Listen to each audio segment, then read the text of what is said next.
ನಿಮಗೆ ಇಂಟರ್ವ್ಯೂನಲ್ಲಿ ನೀವು ಬದಲಾವಣೆಯನ್ನು ಏಕೆ ಬಯಸುತ್ತೀರಿ ಎಂದು ಕೇಳಿದರೆ, ಗ್ರೋತ್ ಆಪರ್ಚುನಿಟಿ ಬೆಳವಣಿಗೆಯ ಅವಕಾಶ ಇಲ್ಲ ಅಥವಾ ಪ್ರಮೋಷನ್ ಅಂದರೆ ಬಡ್ತಿ ಸಾಧ್ಯತೆ ಕಡಿಮೆ ಎಂದು ನೇರವಾಗಿ ಹೇಳುವುದು ಕೆಲವೊಮ್ಮೆ ನಿಮ್ಮ ಬಗ್ಗೆ ತಪ್ಪು ಕಲ್ಪನೆ ಮೂಡಿಸಬಹುದು.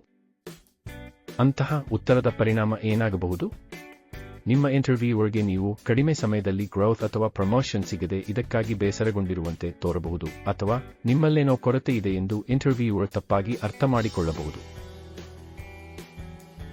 ಹಾಗಾದರೆ ಇಂತಹ ಪ್ರಶ್ನೆಗೆ ಉತ್ತರಿಸುವ ಬದಲಾವಣೆಯ ನಿರ್ಧಾರವನ್ನು ಹೇಗೆ ಸ್ಪಷ್ಟಪಡಿಸಬಹುದು? ನೀವು ಈ ರೀತಿ ಉತ್ತರಿಸಬಹುದು: ನಾನು ಬದಲಾವಣೆಗೆ ತಯಾರಾಗಿದ್ದೇನೆ, ಯಾಕೆಂದರೆ ಈ ಸ್ಥಾನವು ನನ್ನ ವೃತ್ತಿ ಬೆಳವಣಿಗೆಗೆ ಉತ್ತಮ ಅವಕಾಶವನ್ನು ಒದಗಿಸುತ್ತದೆ ಎಂದು ನಾನು ನಂಬಿದ್ದೇನೆ. ಇದರಿಂದ ನಾನು ಹೊಸ ಸವಾಲುಗಳನ್ನು ಎದುರಿಸಿ ನನ್ನ ಅನುಭವವನ್ನು ಹೆಚ್ಚಿಸಿಕೊಳ್ಳಲು ಸಹಾಯವಾಗುತ್ತದೆ.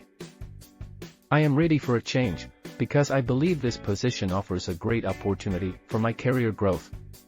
It will help me take on new challenges and expand my experience. ಈ ಉತ್ತರದ ಲಾಭಗಳು: ನೀವು ಈಗಾಗಲೇ ಪ್ರಸ್ತುತ ಕಂಪನಿಯಲ್ಲಿ ಒಳ್ಳೆಯ ಕೆಲಸ ಮಾಡಿದ್ದೀರಿ ಎಂಬ ಸಂದೇಶ ತಲುಪುತ್ತದೆ. ನಿಮ್ಮ ವೃತ್ತಿ ಬೆಳವಣಿಗೆಗೆ ಪ್ರೊಫೆಷನಲ್ ಆಗಿ ಯೋಜನೆ ಹಾಕಿಕೊಂಡಿರುವಂತೆ ತೋರುತ್ತದೆ. ನೀವು ನಕಾರಾತ್ಮಕತೆಯಿಂದ ನೆಗೆಟಿವಿಟಿಯಿಂದ ದೂರ ಉಳಿದು ನಿಮ್ಮ ಮುಂದಿನ ಗುರಿಗಳನ್ನು ಸ್ಪಷ್ಟಪಡಿಸುತ್ತೀರಿ.